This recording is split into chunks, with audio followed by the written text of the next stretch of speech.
Coach, how are you assessing the spring so far after this campaign? You come out of these things sometimes and you're trying to figure out which side of the ball, if somebody has a good day, is the other side really struggling or where it's at? But I've been extremely pleased with the attitude, the effort, the work ethic of this team, embracing what we're setting as standards. Got a lot of work to do yet. We got a lot to clean up in some things in critical times, but 12 practices in, I'm very pleased where we're at. How difficult is it with all these new faces trying to get everything? It's been unique. I really got to thank our staff and commend them for the job they've done. I think not only just what the guys have done on the field, but how they fit in their locker room. A lot of times guys go into the portal and transfer for different reasons. Probably most frequently is a new opportunity to play a little more. And these guys have come in and understood that opportunity is here, but at the same time they have to earn it by working hard and doing things. And they've been able to do that. We see guys that are going to contribute, and I think they fit in very nicely. Do you like the way the offensive coordinator and the offense is ready? Yeah, I think Jim Zabrowski. Jim Zabrowski's done a nice job. I think the input that he has, Matt Lubick, who had been with us before in an analyst role, and I think they're working extremely well together as well. The other offensive assistants, I like what we're doing and our continuity and identity of what we want to be. Still, where who and what is going to be all those playmakers will still be determined through camp. I think DK McDonald's done a great job on the defensive side, really establishing a standard of play and physicality of what we want to be, and holding our guys to that standard each and every day of how we're going to go about and attack the field. And again, the changes that we've made a little in schematics, I think the guys have picked up well. And again, it's only 12 practices, and we're going to need everyone as we head into that opener against Fresno.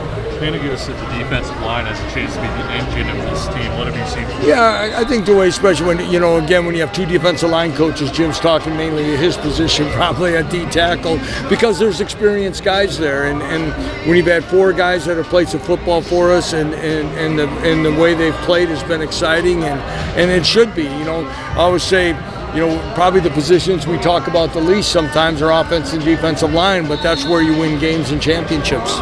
There's a lot of coaching going on right now, and coaches being the leaders in different rooms, but who have you seen emerge as leaders so far?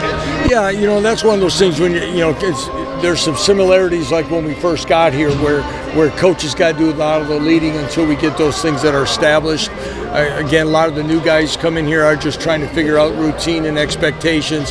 Hard for them to be leaders, but there's some guys emerging. I think Taylor Davis has taken a step in the back end of the secondary. Bryce Foster. Kobe Baines has really tried to put himself out there a little bit more. Deshaun Hanukkah, with his maturity and everything that he's battled, he's a guy that we rely on there. Daniel Highshaw has stepped up, and some of these guys, they haven't really been comfortable in some of those roles, and it's great to see them do that. Jalen's really hasn't done a whole lot this spring, but Cole Ballard, as we've talked many times before, has great leadership qualities and has that charisma that instantly gives guys in the locker room that kind of respect when he speaks. So I think we're pretty good there.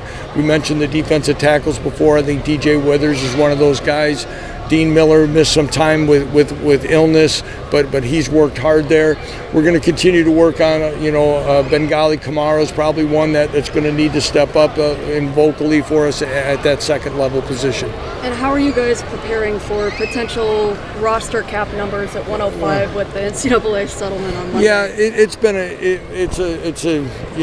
I know Chris has talked about it over in Manhattan, and we're still looking for that direction as we're getting closer and closer with everything being settled. What are the parameters of this? And you want to give yourself the best opportunity to have 105 bodies to start the season, at the same time making sure that you're being honest with the young men and where their futures may lie. Our guys going to want their degree from the University of Kansas, and that's no matter what happens, or our guys going to look for other opportunities. We did have some leave that semester, and we did have a couple walk-ons that got scholarships places after leaving, and with this coming down the road, and we understood that, and we tried to help and aid them in that. But it's not what we'd really like, and I think it's been said, if we could have gradually cut this down, I think it would have been easier to phase in, because we got a lot of guys that pay their own way, work extremely hard, and love the game of football and love being in Lawrence, Kansas. And where are you guys at number-wise with the roster right now? You know, with the newcomers that we have slotted come in, I think we're going to be just slightly over 110 right now is where it's at. So, you know, and again, when we have another portal window, we have to kind of see where things are at. So that'll be something that we're going to sort through. And again, hoping to get that direction of where that's going to be. Are there going to be slots that you can fill based on injury? What will be that number that, you know, right now we're being told that 105 is by the week or by first game.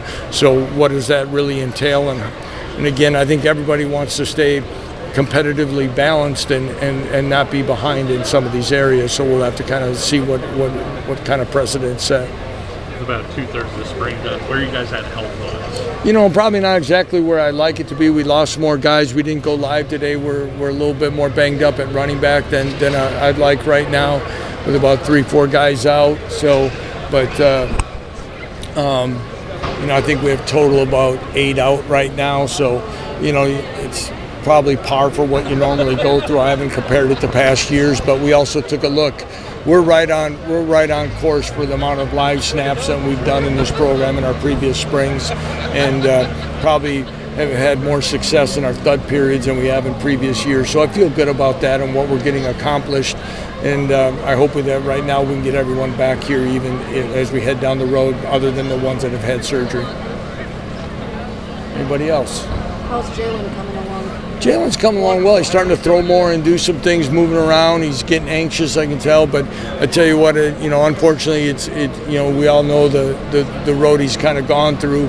He's done a great job of taking the mental reps and staying engaged and being encouraging and be the leader that he is. And everything will be on course when we hit summer workouts, that he'll be 100%.